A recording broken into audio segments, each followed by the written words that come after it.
Mukesh MLA ഉൾപ്പെടെയുള്ളവർക്കെതിരെയുള്ള പരാതികളിൽ ആദ്യഘട്ട അന്വേഷണം പൂർത്തിയായി. അറസ്റ്റ് നടപടിയിലേക്ക് ഇപ്പോൾ കടക്കില്ല എന്ന് AIG ജി പൂങ്കുഴലി വ്യക്തമാക്കി. ഹേമ കമ്മിറ്റി റിപ്പോർട്ടിലെ മുഴുവൻ പേരുകളും പുറത്തുവരണമെന്ന് ജനറൽ സെക്രട്ടറി B ഉണ്ണികൃഷ്ണൻ 24നോട് പറഞ്ഞു. 4 കേസുകളിൽ പരാതിക്കാരുടെ രഹസ്യമൊഴി രേഖപ്പെടുത്തി. പീഡനം നടന്നെന്ന് ആരോപിക്കപ്പെട്ട സ്ഥലങ്ങളിലെത്തിയും അന്വേഷണ സംഘങ്ങൾ തെളിവ് ശേഖരിച്ചു. ഈ തെളിവുകളുടെ അടിസ്ഥാനത്തിലാകും മുകേഷ് അടക്കമുള്ളവരുടെ ജാമ്യ ഹർജിയെ അന്വേഷണ സംഘം എതിർക്കുക.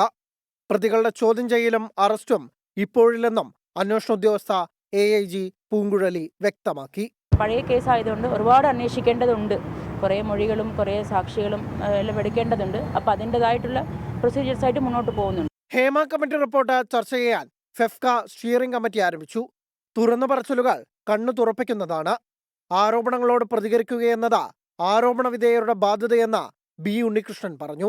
മൊഴികളും ശാസ്ത്രീയ തെളിവുകളും കേന്ദ്രീകരിച്ചാണ് കേസുകളുടെ 2ാം ഘട്ട അന്വേഷണം നടക്കുക.